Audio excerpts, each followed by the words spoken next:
എല്ലാവർക്കും നമസ്കാരം.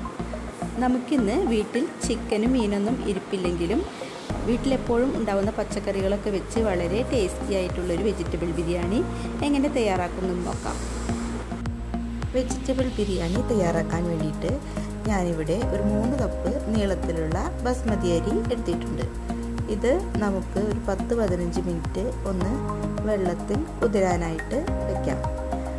ചോറ് നല്ല മയം കിട്ടാൻ വേണ്ടിയിട്ടാണ് ഇങ്ങനെ ചെയ്യുന്നത്. കഴുകി വൃത്തിയാക്കി വെച്ച അരി നമുക്ക് കുറച്ച് ഉപ്പ് കൂടി ചേർത്തിട്ട് ഒന്ന് വേവിച്ചെടുക്കാം. ഈ ബിരിയാണിക്ക് ആവശ്യമായ ചോറ് വേവിച്ചെടുക്കുന്നതിന് വേണ്ടിയിട്ട് ഞാനിവിടെ ഒരു പാത്രത്തിൽ കുറച്ച് വെള്ളം തിളപ്പിക്കാനായിട്ട് വെച്ചിട്ടുണ്ട്. ഇതിലോട്ട് നമുക്ക് ആവശ്യത്തിനുള്ള ഉപ്പ് ചേർത്ത് കൊടുക്കാം. പിന്നെ ആവശ്യമുള്ള സ്പൈസസ് കൂടി ചേർത്ത് കൊടുക്കാം. ഒരു കഷ്ണം പട്ട, ഏലക്ക, അതുപോലെ കരയാമ്പൂ, പെരുംജീരകം ഇതൊക്കെ നമുക്ക് ചേർത്ത് കൊടുക്കാം.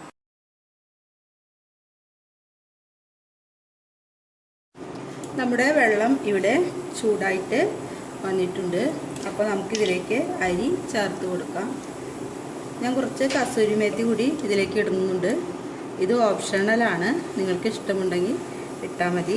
അല്ലെങ്കിൽ കുറച്ച് ഗരം മസാല മാത്രം, കുറച്ച് സ്പൈസസ് മാത്രം ചേർത്ത് കൊടുത്താൽ മതി. അപ്പോൾ ഈ ചൂടായ വെള്ളത്തിലേക്ക് നമുക്ക് ഈ അരി ഇട്ട് വേവിച്ചെടുക്കാം.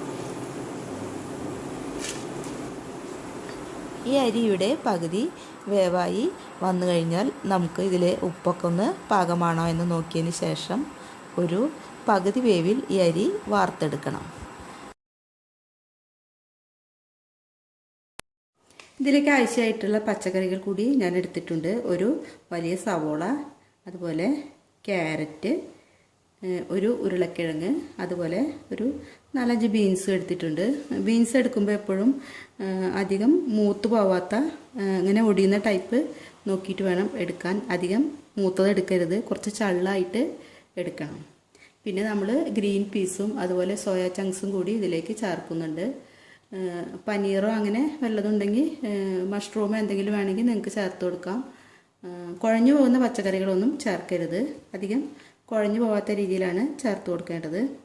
അപ്പോൾ ഇതൊക്കെ നമുക്കൊന്ന് ഫ്രൈ ചെയ്തെടുക്കാം. ഇത് പച്ചക്കറികൾ കുഴഞ്ഞു പോകാതിരിക്കാൻ വേണ്ടിയിട്ടാണ് ഒന്ന് ഫ്രൈ ചെയ്തെടുക്കുന്നത്. ഫ്രൈ ചെയ്തെടുക്കുമ്പോൾ കുറച്ചും കൂടി ടേസ്റ്റും ഉണ്ടാവും.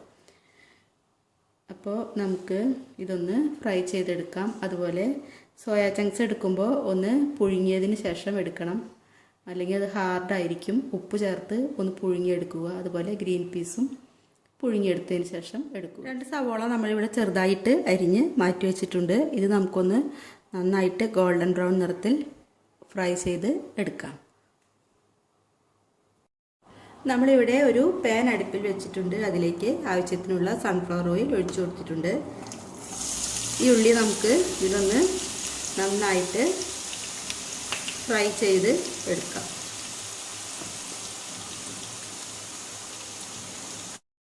ഈ ഉള്ളി ഇവിടെ നന്നായിട്ട് ഫ്രൈ ആയി വന്നിട്ടുണ്ട്. ഇത് നമുക്കിനി കോരി മാറ്റാം. അതിനുശേഷം അണ്ടിപ്പരിപ്പ്, മുന്തിരി എന്നിവ വറുത്തെടുക്കാം. ഇനി നമുക്ക് ഈ പച്ചക്കറികൾ കൂടി ആവശ്യമായ ഉപ്പ് ചേർത്ത് ഒന്ന് ഫ്രൈ ചെയ്തെടുക്കാം. ഇതിവിടെ ഫ്രൈ ആയി വന്നിട്ടുണ്ട്. ഈ പച്ചക്കറികൾ വല്ലാതെ നിറം മാറാത്ത രീതിയിൽ വേണം ഒന്ന് ജസ്റ്റ് ഒന്ന് ഫ്രൈ ചെയ്തെടുത്താൽ മതി. ഇനി നമുക്ക് ഈ സവോള കൂടി ഫ്രൈ ചെയ്തെടുക്കാം.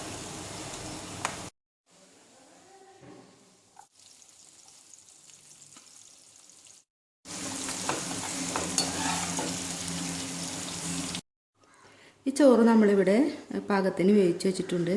അതുപോലെ സോയ ചങ്ക്സ് ഫ്രൈ ആക്കി വെച്ചിട്ടുണ്ട്. സവോള വറുത്ത് വെച്ചിട്ടുണ്ട്. റൈസിൻസും വറുത്ത് വെച്ചിട്ടുണ്ട്. അതുപോലെ പച്ചക്കറി ഇവിടെ ഫ്രൈ ചെയ്ത് വെച്ചിട്ടുണ്ട്. കുറച്ച് ഗ്രീൻ പീസ് കൂടി എടുത്തിട്ടുണ്ട്. ഇത് പുഴുങ്ങിയെടുത്തിട്ടുള്ളതാണ്. സോയ ചങ്ക്സും പുഴുങ്ങിയതിന് ശേഷം ഉപ്പും കുരുമുളക് പൊടിയും കൂടി ചേർത്തിട്ട് വറുത്തെടുത്തതാണ്. ഇനി നമുക്കിതൊന്ന് ദമ്മിട്ട് ശരിയാക്കിയെടുക്കാം. ഈ ചോറ് നമുക്കിനി ദമ്മിടാം. അതിനായിട്ട് ഒരു ചുവട് കട്ടിയുള്ള പാത്രത്തിൽ കുറച്ച് നെയ്യോ സൺഫ്ലവർ ഓയിലോ ഒഴിച്ചതിന് ശേഷം അതിന് മുകളിലേക്ക് ചോറിട്ട് നിരത്തി കൊടുക്കുക. അതിന് മുകളിൽ വറുത്ത് വെച്ചിരിക്കുന്ന ഉള്ളി, അണ്ടിപ്പരിപ്പ്, മുന്തിരി, അതുപോലെ സോയ ചങ്ക്സ്, പിന്നെ ഫ്രൈ ആക്കി വെച്ചിരിക്കുന്ന പച്ചക്കറികളും ഗ്രീൻ പീസും ഇട്ട് കൊടുക്കാവുന്നതാണ്. ഇങ്ങനെ ഇത് ഓരോ ലെയറായിട്ട് ഇട്ട് കൊടുക്കുക. ഇടയ്ക്ക് കുറച്ച് ഗരം മസാല തൂവി കൊടുക്കാം. അതുപോലെ സൺഫ്ലവർ ഓയിലോ അല്ലെങ്കിൽ നെയ്യോ ചേർത്ത് കൊടുക്കാവുന്നതാണ്. ചോറും പച്ചക്കറികളൊക്കെ ഇങ്ങനെ നിരത്തിയതിന് ശേഷം അതിന് മുകളിൽ ഒരു ആവി പുറത്തു പോകാത്ത രീതിയിൽ ഒരു കട്ടിയുള്ള മൂടി കൊണ്ട് മൂടിയതിന് ശേഷം ഒരു 10-15 മിനിറ്റ് ദം ചെയ്തെടുക്കുക. കുറച്ച് പച്ചക്കറി നമ്മളിവിടെ മാറ്റി വെച്ചിട്ടുണ്ട്.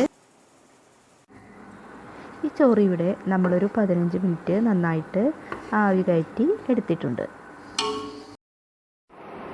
ഇനി ഇത് നന്നായിട്ട് ഇളക്കി മിക്സാക്കിയതിന് ശേഷം ഒരു പാത്രത്തിലേക്ക് വറുത്ത് മാറ്റി വെച്ചിരിക്കുന്ന പച്ചക്കറികൾ കൂടി ചേർത്ത് അലങ്കരിച്ച് വിളമ്പാവുന്നതാണ്.